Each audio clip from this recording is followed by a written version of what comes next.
तो नमस्कार दोस्तों, आप सभी का स्वागत है एसएससी एस्पिरेंट में। आज हम बात करेंगे टाइपिंग टेस्ट। तो बेसिकली हमारे पास पीसी है, कीबोर्ड है और हम टाइपिंग करेंगे। तो आज हम देखते हैं एक्चुअल कैसे मतलब आपका हैंड बैठना चाहिए और कैसे काम। देखिए, आप अपने एफ पे फिंगर लग रहे हैं और जे पे, ठीक है, इतना आपका हो गया। तो मैं इसे इधर कर देता हूं और ये हम टाइपिंग स्टार्ट करेंगे। तो लेट्स स्टार्ट। तो मैंने स्टार्टिंग में ही गलती कर दी, तो क्या हो गया,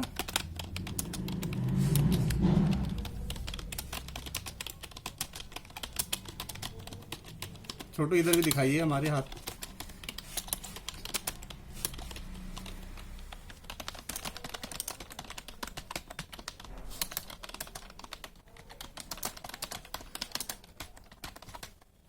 ये कुछ गलत भी हो सकते हैं क्योंकि जाहिर सी बात है, आप एग्ज़ाम में बैठे हो और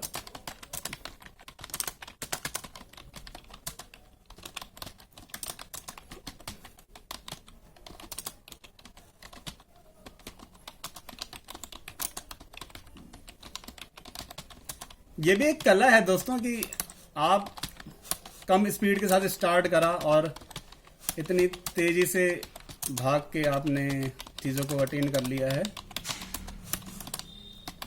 वैसे मैं एक गलती जो कर रहा हूँ बैक स्पेस की कर रहा हूँ। बैक स्पेस बेसिकली होना नहीं चाहिए, मतलब इससे गलतियाँ ज़्यादा बढ़ती हैं और जो रेट आता है। तो हमारे पास कई सारे वेबसाइट भी हैं जो होप्स आप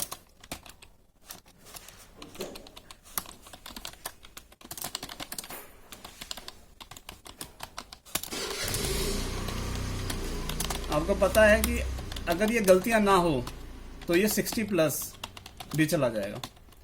अब कोई लोग कहेंगे ऐसा कैसे पॉसिबल है? ऐसा पॉसिबल है। आप जब जब अपनी गलतियां सुधारोगे तो ज़रूरी है कि आपका जो रेट है वो बढ़ेगा। मतलब आप जितने वर्ड टाइप कर रहे हो वो एटलीस्ट ज़्यादा होंगे।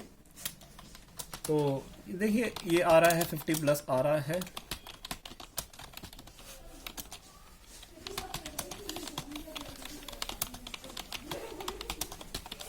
कीबोर्ड पे दिखाइए जी।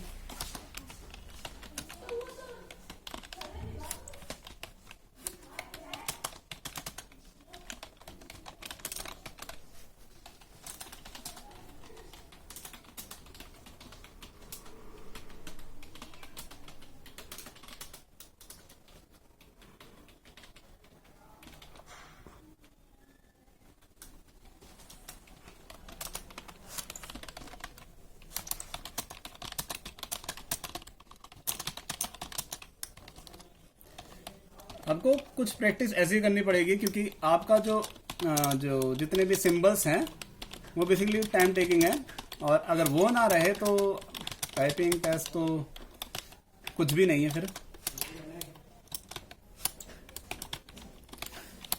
कीबोर्ड में कई सारी चीज़ें मेंशन होती हैं जिससे आपको अगर पता चलता है कि आपने अपर केस यूज़ किया है कि नहीं।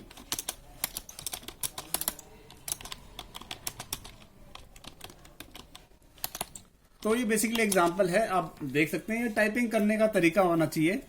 तो ये मतलब एक पैटर्न होना चाहिए। आपका हाथ ऐसे बैठा है, आप बिना देखे करना सीखिए।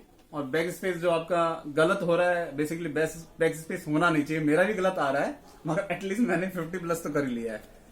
तो वो गलतियां हमारे से हो जाती हैं। अगर आप प्रैक्टिस करेंगे तो बैक स्पेस नहीं आएगा, मगर स्पीड मेरी 50 है तो उस बैक स्पेस से कोई मेरे को दिक्कत तो नहीं है। हाँ, मगर बैक स्पेस का यूज जितना हो सके उतना कम करना चाहिए। एटलीस्ट इससे आपका ही फायदा है। धन्यवाद।